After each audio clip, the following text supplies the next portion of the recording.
Hello and welcome back to another Badger Beat week preview here for Wisconsin and Purdue. Purdue is now number 25 in the country after knocking off number 2 Iowa last week. The Badgers 3-3 heading to 4-2 Purdue. And when you start talking about a Purdue matchup, as it's been for the last 3 years, it's talking about David Bell, their star wide receiver. Had over 230 yards against Iowa last week. Just a stellar performance. Really lifted that Purdue offense, scored a touchdown for that big upset. And Jim, I know you were talking to a couple of defensive backs, and I was as well, about trying to cover David Bell. And it's not just what Purdue does, it's that Purdue will scheme some things up for him, but then they'll also just say, hey, go be better than people. And it's tough to stop. And he usually is, right? Right. And he's better than a lot of people. We talked about this early, but Wisconsin's going to go against a lot of really good receivers this year, and already has. David Bell might be the best of the bunch. He might be the best receiver in the Big Ten. He played on Ohio State. He might be a Heisman candidate. Fan Hicks was talking a little bit about today about how you obviously you would embrace that challenge. I don't know if he's going to be on him. I think they'll probably split off between him and Caesar Williams, but I think they're looking forward to the challenge. But that's got to be key number one in this game for the defense is slowing down him. I don't think they're going to stop him, but if they can slow him down a little bit, make Purdue beat you elsewhere, I think that's a big key. Yeah, it's interesting to think about that matchup because against Penn State, where they have Jahan Dotson, who's right there in that conversation as the best receiver in the Big Ten, Fan Hicks pretty much followed him everywhere, in the slot, on the outside.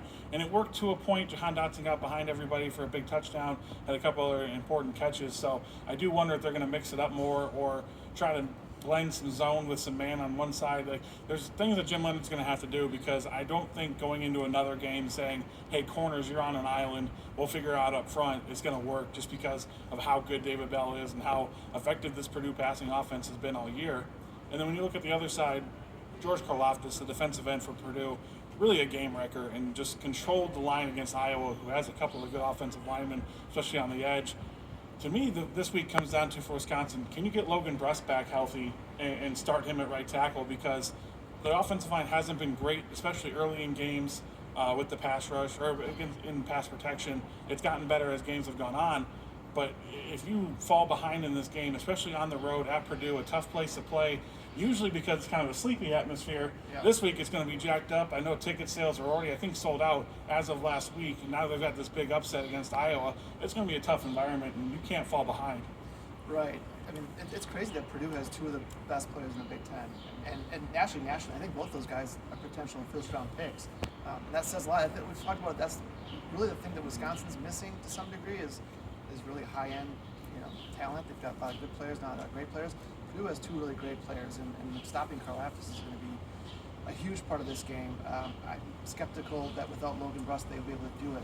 And I know you talked to some guys too about chipping. We talked about before the press conference today. Do you chip those guys? The danger there, or the drawback there is if you've got Jake Ferguson chipping on Karlaftis, it slows him down, and he's one of your better pass receivers and route runners. So you kind of got to make a choice here. I don't know which way you go. Yeah, it's going to be one of those things where if you have success, you think you made the right call, but if you don't, you got to think, oh, maybe we should have gone the other way. Long and short of it is this pass game has to get going for this team to have any chance. Purdue opened the door for the Big Ten West by beating Iowa last week, but for this offense to be able to do its part. I'm not saying score 40, 50 points. I don't think that's realistic down the road here, but at least do its part. Give the defense a chance to keep it in games and make enough plays to win.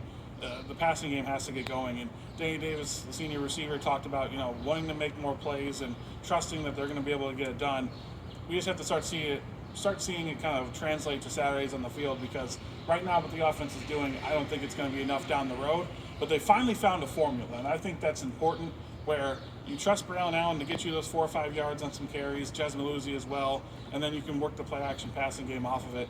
I don't think this offense is going to be explosive down the road, but I think there's a road to do enough if they get the pass game kickstarted here. Yeah, I'm trying to think of some numbers that would be satisfactory, like in the passing game. To me, it's 20 points. I don't care how you get it. I think you get to this defense at 20 points, you give them the padding of you get 2 to 3 possessions where you can make a mistake as long as you hold it to a field goal or touchdowns in certain situations. If the offense can give you 20 points, I think that's going to be just enough. So then my new question is, how do you get to 20 points? And I still think that requires, like you said, a passing game that's I guess mediocre is what you can settle for right now, right? 150 to 175 yards, some efficiency in there. Maybe complete 60% of your passes.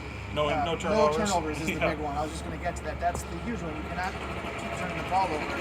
And I think if you do that, it's good enough. And you settle for that, some sort of complementary football, and let the defense do what it does. And that's probably their only way right now to win the rest of the way in the Big Ten West.